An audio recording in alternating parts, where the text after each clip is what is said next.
Welcome back here. So, if you've ever been in a difficult conversation before, which I would think you have because we all have, they're inevitable.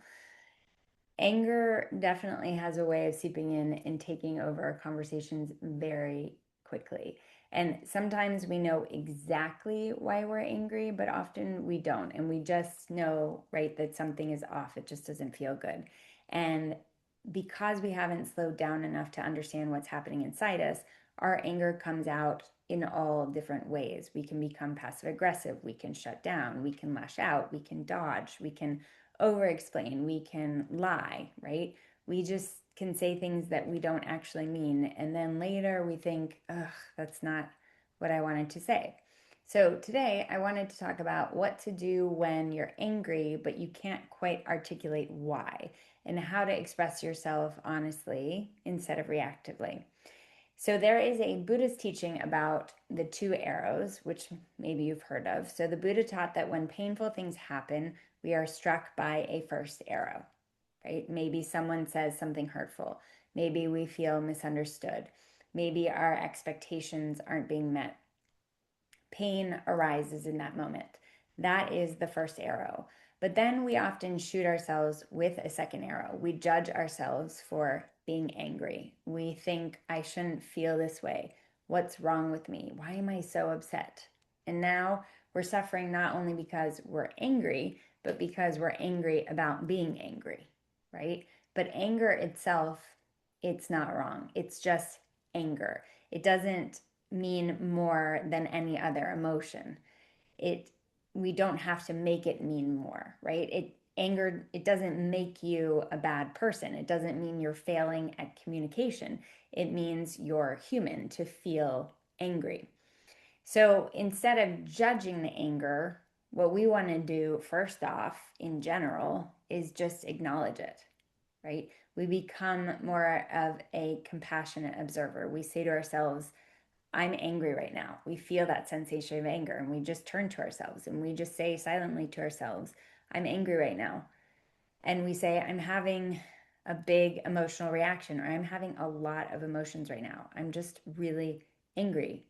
And some people like to say, there's anger here. That one's a little harder for me. It doesn't flow naturally for me. So it's all about us finding the ones that are helpful for us. So for me, when that sensation comes, I turn towards myself and I'm like, gosh, I'm really angry. Like I'm super duper deluxe angry right now. And I don't ever turn towards myself anymore. I used to, right? Before learning these practices, I used to turn towards myself and say things like, I shouldn't feel this way, or you're overreacting, or what's wrong with you.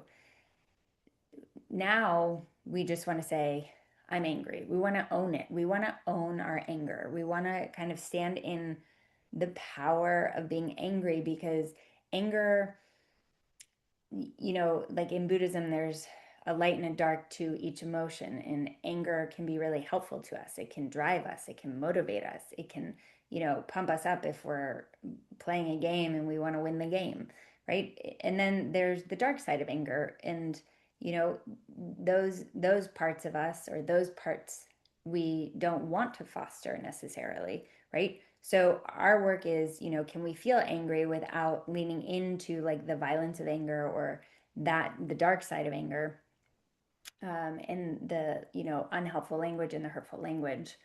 And can we just notice that I'm angry, right? So before we can communicate with someone else when we're angry, we have to just acknowledge what's happening inside ourselves. We just have to acknowledge that we are angry. Okay.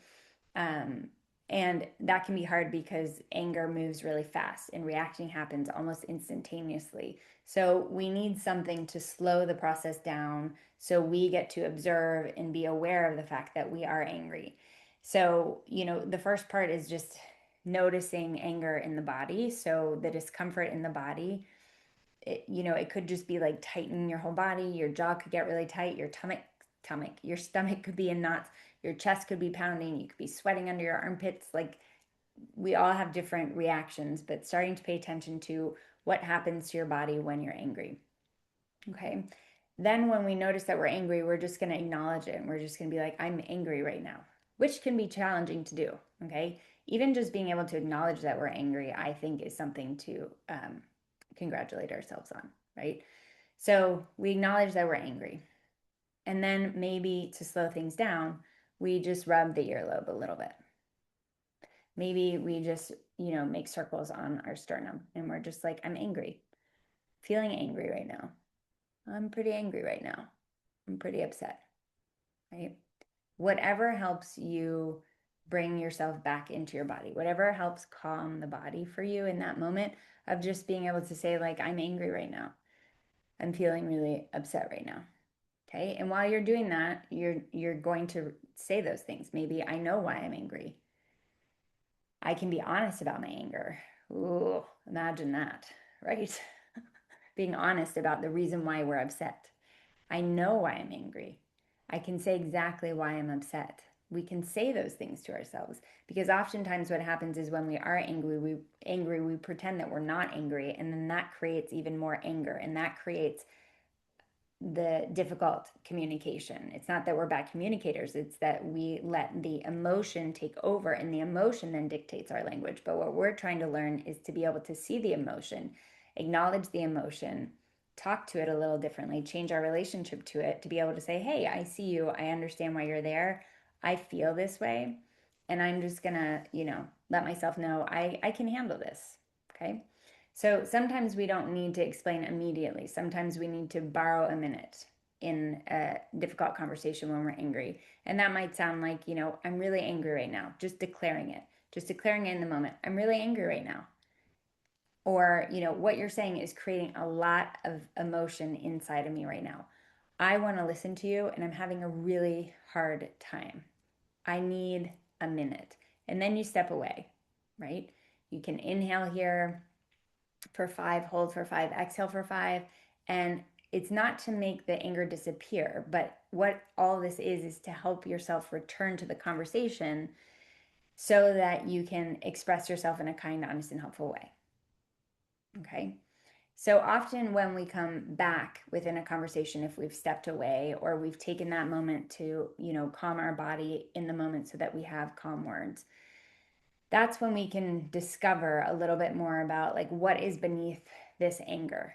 And sometimes we have to do this, we excuse ourselves and maybe we do it by ourselves at home. We sit back and we think. Other times it can happen within the conversation if we've been practicing this for a while. But really, it's understanding that, beneath the anger is really something else. So maybe it's feeling misunderstood, or maybe it's feeling stupid, or maybe it's thinking, like, I thought this was going to be different, or I had another idea of what this would look like, or I'm disappointed, or I'm hurt, I'm scared. There's so many reasons. So because anger is often, it's like that surface emotion. I usually call it like it's a superficial emotion because any one of us can feel angry, but what we're really looking for is what's underneath that anger for you specifically. And underneath it are feelings that are much harder to admit. So, once we're able to pinpoint, okay, I'm actually feeling abandoned right now, or I'm feeling confused, or I'm feeling guilty, or I'm feeling invisible, then I can use my words, right? Then I can say I'm upset because I thought this was going to be different, or I'm feeling misunderstood right now, or I'm disappointed because, I'm feeling let down. I had another picture in my mind of how this would go.